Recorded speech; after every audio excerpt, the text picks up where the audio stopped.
உங்கள் அபிமான யோகாம்பால் சுந்தர். இன்றைக்கி என்ன பார்க்க போகிறோன்னா பெசரெட் தோசை. இதெல்லாம் பிரேக்ஃபாஸ்ட்டோட இது. ஆந்திரா ஸ்பெஷல், கர்நாடகா ஸ்பெஷல் வேறு இது. பெசரெட் அப்படின்னா பெசரலு அப்படிம்பாங்க, பச்சை பயிருக்கு ஆந்திரா தெலுங்குல. ஸோ அதை வச்சு நம்ம இன்றைக்கி ஒரு தோசை எப்படி பண்ணுறதுன்னு பார்க்கலாம். ரொம்ப ஹெல்த்தியான ஒரு சமாச்சாரம். முழு பச்சை பயிரை 2 கப் எடுத்திருக்கேன்.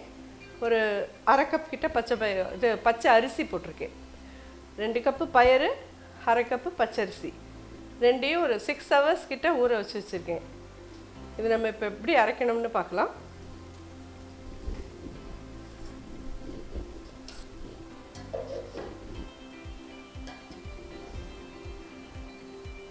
இதுக்கு இந்த மாதிரி ஒரு 1 inch ஒரு இது போட்டுக்கலாம். இஞ்சி, ஒரு 2 பச்சை மிளகா. உங்களுக்கு எவ்வளோ காரம் வேணுமோ அது உங்களுக்கு தகுந்த மாதிரி.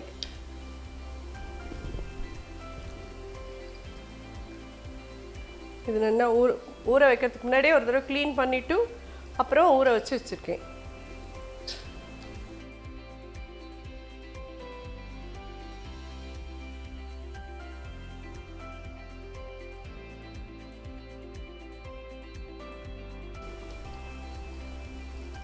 இது பிரேக்ஃபாஸ்ட்டுக்கு வேணுங்கிற ரவாலாம் நைட்டே நீங்கள் ஊற வச்சுட்டு படுத்துட்டீங்கன்னா காற்றுல எழுந்ததும் கடகடன்னு அரைச்சி அப்படியே பண்ணிடலாம்.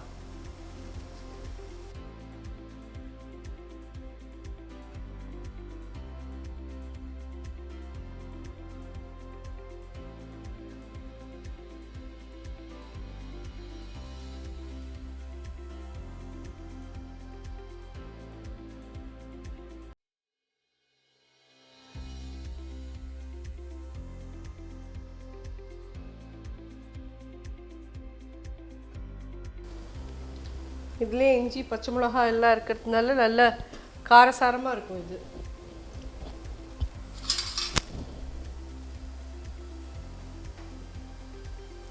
உப்பு தேவையான அளவு.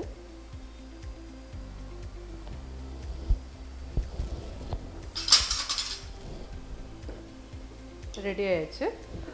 தோசை வாக்கலாமா? பெசரெட் தோசை. இதில் இன்னொரு வெர்ஷன் கூட பண்ணுவாங்க ஆந்திராவில், கர்நாடகாலெலாம்.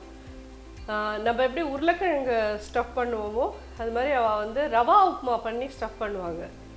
அந்த ரவா உப்புமாவும் நல்ல காரசாரமாக இருக்கும், தக்காளிலாம் போட்டு புளிப்பாக இருக்கும். அதை இந்த பெசரெட்குள்ளே ஸ்டஃப் பண்ணி பண்ணுவாங்க. பட் எனிஹோ இது இப்படியே சாப்பிட்டா கூட பிரேக்ஃபாஸ்ட்டுக்கு நல்ல ஹெவியான ஒரு இது, நாள் ஃபுல்லாக இதில் நல்லா தள்ளப்படியும். இதை இப்போ பார்க்கலாம்.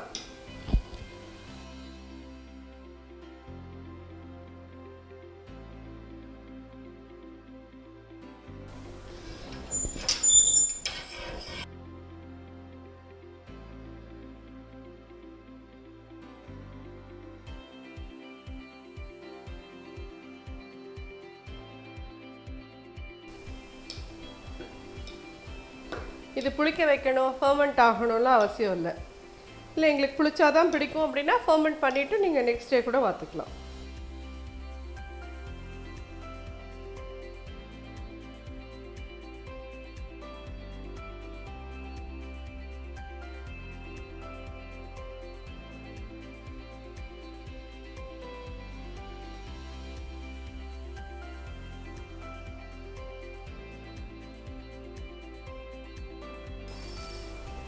மேலே 4 ஜீரகம் தூவுறேன்.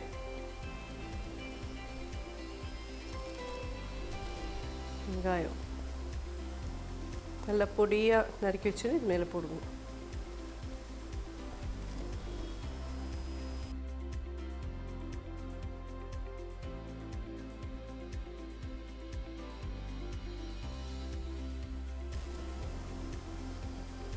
தோசைக்கு தேவையான எண்ணெய் விடலாம்.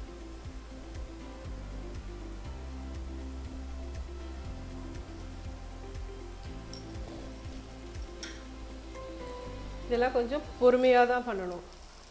அவசரமாக நம்ம ரெகுலர் தோசையை இப்படி போட்டோமா டக்குன்னு எடுத்தோமா அந்த மாதிரி பண்ணுறோம் இல்லையா, முடியாது. ஏன்னா இது பருப்பு. ஸோ அது வேகிறதுக்கு உண்டான அளவுக்கு நம்ம டைம் கொடுக்கணும்.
இதெல்லாம் ஆனால் டிஃபன் பாக்ஸ்க்கு கொண்டு போகலாமா அப்படின்னு கேட்டீங்கன்னா ஆறினா அவ்வளோ தூரம் நல்லா இருக்காது. ஏன்னா எப்படி அடை எப்படி இருக்குமோ அப்படி தான் இருக்கும் இதெல்லாம்.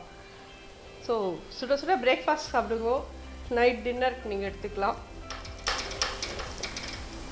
ஃபுல் மீல் இது, அதனால் இல்லை நல்ல ப்ரோட்டீன் இருக்கிற ஒரு இது. காப்ஸ்க்கு ரைஸும் போட்டிருக்கோம் நம்ம. இந்த தோசை ரெடி எடுத்துடலாமா?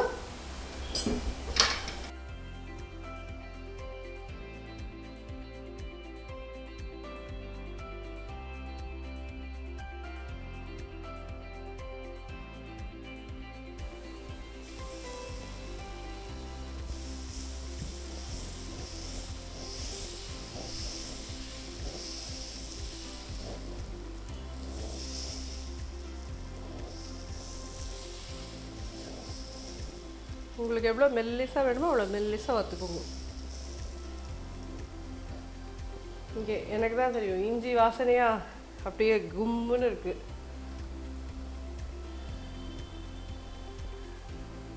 பண்ணி பார்த்துட்டு நீங்களுமே சொல்லுங்கள்.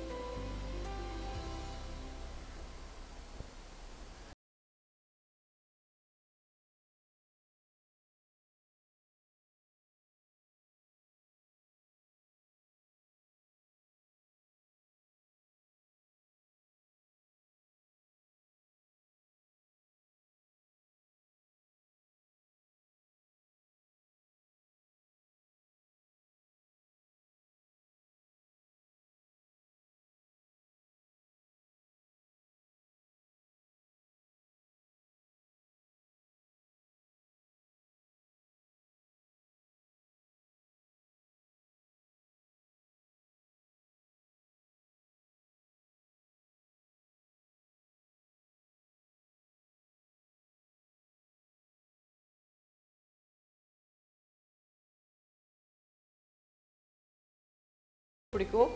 நிச்சயமாக ரொம்ப ஹெல்த்தியான ஒரு இது பிரேக்ஃபாஸ்ட்க்கு, டின்னருக்கு, எதுக்கு வேணாலும் நீங்கள் யூஸ் பண்ணலாம். டயபெட்டிஸ் பேஷண்ட்லாம் நிச்சயமாக தைரியமாக இதை சாப்பிட்லாம்.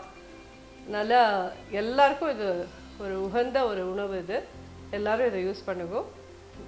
நன்றி, வணக்கம்.